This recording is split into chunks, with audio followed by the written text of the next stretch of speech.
Alright guys, welcome back to another Fortnite video, and in this one, you guys know what we gotta do. We are going through the week 2 challenges guide, showing you tips, tricks, and secrets to get every single challenge done this week as quickly as possible so that you guys can get back to playing Fortnite. Even though the challenges are fun, this will help you get those new items as fast as possible. So specifically, we're going to be showing you the secret treasure star for this map, the secret basketball hoops that you need to go to, as well as secret chests for the chest challenge and more. So yeah guys, if you find this helpful, be sure to hit that like button down below. It seriously helps me out so much and encourages me to make more of these every single week a day early. Along with that, be sure to comment down below what level you guys are at. Currently, I don't want to say what level I'm at because I haven't had that much time to play, but I am curious to see where you guys are at so far. So yeah, leave that comment down below, and without further ado, let's jump on into it here because first of all, we have to go through the challenges because we have them leaked. We always do these guides a day early so you are fully prepared for when the challenges come out. So let's go ahead and jump through the challenges. So these are also credit to Fortnite Tracker and Aeon Lucid, so big thanks to them. I'll link them down below in the description for finding these. But first you have deal damage with assault rifles, which is 1,000 damage, not too tough. And then you have open 7 ammo boxes in a single match. Got a super easy way to do that. Eliminate opponents in Paradise Palms. And then for the Battle Pass one specifically, score a basket on 5 different hoops. Got all those to show you. Sniper rifle eliminations after that. Then search chests in Loot Lake. Got the secret ones to show you there. And then finally search between an oasis, rock archway, and dinosaurs, which is this week's treasure challenge. So yeah guys, definitely will be an interesting week, but let's go ahead and jump on into it with the first challenge I want to go over.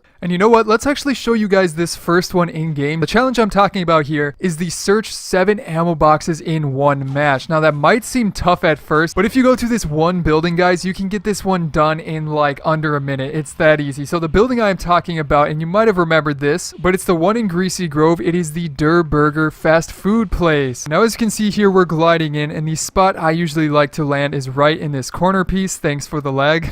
But you just break through the roof, and then you can find a chest to get a little bit of some guns to defend yourself, and then you can find an ammo box, the first one right there. Then break through the wall to find another ammo box right behind it. Now after that, simply go through this door around the corner, and you can find another one right here, and then a fourth one on this shelf over there. Now after that, there's then a fifth one right next to it in here on the floor next to a gun that you can grab as well. Now after that, simply go down to the basement to find the last 2. Now I'm not 100% sure. I believe all of these ammo boxes spawn every single time, or actually no they don't, because usually there is one on this shelf to be your 7th one, but I guess there's like a slight chance that it might not spawn. But that's not a problem because you can get another one at the gas station across the street. There's generally one behind the counter, and that one generally spawns for the most part. If for some reason you still need another, just check the houses, the attics around Greasy Grove. You should be able to find 7 super easily. But after that then guys, we have the chest challenge for this week, which is search chests in Loot Lake. At least I think it is. As always guys, check the pinned comment down below when you watch these videos, just in case any of these challenges update. But for the most part, this one should be pretty accurate. So where should you go in Loot Lake to find some secret chests? Which ones are going to be the easiest to get? Well, first of all, let's talk about the game mode that you want to go in. Now personally for me, I would either recommend 50v50 or doing like solo duos, solo squads. 50v50 might be a little bit tough just because a lot of people seem to be catching on that you can do the chest challenges in that game mode, so it can get a little bit crowded. But solo squads can work really well because a lot of these chests are super spread out, so it will be pretty quiet there. But as for the chests themselves, first of all, I would probably recommend to not go to the middle building, or actually just be patient and see if anybody else is going there, because if you are able to go there, there can actually spawn 4 chests. There is one in the very top of the attic, one down below on the 2nd floor as you can see right here, and then there's another 2 on the outside, one over here like on the side, and then in the cave is the 4th one. So if all of those spawn, that is 4 chests right away. So I guess that might be a good spot to go, and along with that, you can then make your way over to this rock over here, which tends to have 2 chests spawn at it. So that is definitely a safe one, and then you can also go right next to it to the campsite, and there's another one generally right there. Now another place I could recommend going that's probably a little bit less common is the factories over here. There are 4 chests that can spawn at the factories and 3 that are super close together. The first is on the outside inside of this caged area right here. That's a good one to get. Then you can go inside of the building and grab the one on the bottom floor, and finally move up to the top and get the one that you see right here. On top of that, you can also move on to the 2nd building next to it, and there's one up in this like 2nd floor, if you want to call it that. I don't know, it's a weird building. But yeah, in case you still want a different place to drop, you can also go towards the fancy house and the tower. There is one in the garage of the fancy house, in the top of the tower, and then a 3rd one really close to it inside of this shack. On top of that, you can also grab a fourth one on the little island next to it. And then to finish it off, there is also 2 chests in the boats, one right here and then one at the other boat over there. So yeah, guys, mix and match, try and see where other people are going, find a quiet place, and those are the best chests to get. But moving on here, we then have sniper rifle eliminations, which may be tough. You only need, I think, 2 of them. It might be 2 or 3. I'm not really sure right now, but this one can be super easy. So if you aren't good with a sniper rifle, I have a couple of tips for you guys that make it so you can get this for sure. Now, as for those of you who are good with a sniper rifle, I would recommend maybe just trying to get this challenge by playing normally. For me, I always carry a sniper rifle or a hunting rifle. Such a fun thing to use, and I usually get these challenges done just by playing for fun. Now, on the other hand, if you want to get it done like right away, the best game mode to get it done is 50v50, and you don't even need aim to get this one done. The trick to doing this is first finding a sniper rifle, obviously, I mean you need it, and then trying to find somebody on the other team that is like off on their own a little bit. Just simply like mosey on over to their side, try and find somebody like running in between points of interest, and then once you knock them down with your regular weapons, run up to them and finish them off with your sniper rifle. If you manage to do that, finish them off with your sniper rifle, it should count towards this challenge. I believe somebody last week confirmed that it does still work to do it this way, but in case it doesn't, you can still just, you know, play 50v50, try and sit back, snipe at a ton of the people playing. Either way, it should be pretty easy to get done. But after that, then we have one of the tough challenges, and that is the score baskets or something like that on different hoops around the map. Now for this one, you need 5 of them, so the tough part of getting this done is actually finding the different hoops. But don't worry guys, I have pretty much every single one to show you guys, including the ones that are pretty close together. So first of all, in case you're not sure how to get this done or you weren't aware, basically what you need to do is make sure that you have the basketball emote unlocked. You do for sure need this to get the challenge done. Now after that, you simply find the basketball hoops around the map and then use your emote to score a basket, and then that'll count towards your challenge. Like right here, this one is at the containers. It's a super safe one to go to and probably a good place to start. And honestly, shooting the baskets is so much fun. But what other hoops should you go to? Well, right next to the containers is Retail Row, and I believe there's actually 2 hoops that probably count towards this challenge. I don't know if you actually have to be at like different courts or it's just technically the different hoops. So like right here in Retail Row, there's technically 2 hoops, so I would assume both of them count. So if you manage to go over here, shoot a basket on both ones, I would figure that it would work for the challenge. I don't know why it wouldn't. But after that, and similar to that one in Retail Row, there's another one with 2 at Snobby Shores. It's behind this house right here, and this one should be pretty quiet to go after. I don't expect that a ton of people would even remember that this one is here. And again, check both hoops, because if you manage to get both of them, they could both count towards your challenge, and I mean, you could be done with it right there. But after that, then you can also go towards Tilted Towers. That is another place that has 2 basketball hoops right next to each other. However, since it is Tilted Towers, it's probably going to get pretty busy, I'll admit that. You may want to keep that in mind. This one could be a little bit tough. Now then, for the final 2 that I'm aware of, there are probably more basketball hoops, but these are the ones that I know of for sure. There is one in Paradise Palms, and since we have a Paradise Palms challenge, this might be one that you can, you know, knock out 2 birds with 1 stone, getting the eliminations in Paradise Palms and also managing to score a basket over here at the hoop. And then the final hoop that I am aware of is the one in Junk Junction. This one's going to be super quiet. Nobody's going to be going to this one. So if you need one more, I would recommend this one. It's going to be super safe. You can just take your time. But after that, we then have the get 3 eliminations in Paradise Palms. Now for a lot of you, that's probably pretty self-explanatory, but for those of you who have a tough time, and also just if you want some secret tips of the pros, this is the best way to get this challenge done. There are a few things about Paradise Palms that make it a little bit unique. The first of which is that there aren't a ton of materials. So with that being said, if you have materials, it's definitely an advantage and will let you get eliminations easier. On top of that, there are also a ton of buildings. So the name of the game here is trying to get a building to yourself so that you can get loot easily. And the easiest way to do that is maybe by gliding in a little bit late or trying to get there before everybody else. Now on top of that, you could also maybe even go to this building over here, avoid the people in Paradise Palms at the start, get looted up, and then go in and try and finish people off that are still fighting. But if you keep all of that in mind, it shouldn't be too hard. Eventually you will get this done. Just remember, once you get those eliminations, to either make sure you get eliminated or finish the game to make sure that that challenge counts. Do not back out from the menu itself. But moving on again here to one of the most important challenges of every single week, the Treasure Star. Don't worry guys, I got you fully covered on where it is. And also with that, we'll go over the second bonus star, the one for the road trip as well. And real quick actually, before we get into it, if you guys haven't yet, be sure to hit that subscribe button down below, because I do these guides every single week, a day before the challenges are even up. And if you don't want to miss them, that's the best way to find out about them. But yeah, I'm pretty sure I know the exact location for the Treasure Star this week, but I would still recommend checking the pinned comment comment down below in case it changes to the map challenge. But if the challenge is still search between an oasis, rock archway, and dinosaurs, this is where it is. So first of all, over at this area of the map, it's actually pretty close to Paradise Palms, but you have the oasis right over here. But that is our first clue. Now the second clue is the dinosaurs, which are a pretty obvious one. You go down the road a little bit and you can find them over here. Then you have the third clue, the rock archway. So if we go up in the air a little bit, I believe the rock archway is this piece right here, this piece of the mountain. I'm pretty sure that's a rock archway, but if that is indeed the case, if you go up again and kind of triangulate the position, I believe the star should be on top of this rock. It's not like a grass patch for the previous weeks because obviously there's no grass here, but I believe it would be up here. It could maybe be on the rocks down here, maybe somewhere else on the mountain. So if it isn't there, check around a little bit, but for the most part, it should be on that rock. Now, as for the road trip star, I'm going to be posting it on my Twitter because I don't know the exact location right now, but just follow me through the link in the description, the link in the pinned comment, or just by searching the Llamasaur on Twitter. I will post a picture there. But yeah, guys, we got one last challenge, probably an easy one, so I saved it for last. But actually, now that I'm thinking about it, probably should have put this one sooner because it is the deal damage with assault rifles to opponents, which again is super easy, but the reason it's easy is because you shouldn't even focus on it until the end. I mean, honestly, you could probably get this challenge done just by going for eliminations in Paradise Palms. If you use your assault rifle there, you're gonna get a ton of damage done, and especially with the sniper rifle eliminations challenge, if you do it in like 50v50 and try and knock somebody first with your assault rifle, that'll be even more damage done towards that challenge. So really, guys, focus on your other challenges first because you're probably going to end up getting this one done without even trying for it. But yeah, guys, that is going to be it for today's video. I hope you enjoyed it, and if you did, be sure to subscribe for more of these every single week, as well as check out some of my previous videos on the screen now, such as on the left going through a bunch of secrets on the map itself, and then on the right going through some different changes that came with Season 5. But other than that, guys, I hope you enjoyed this video, and I will see you in the next one.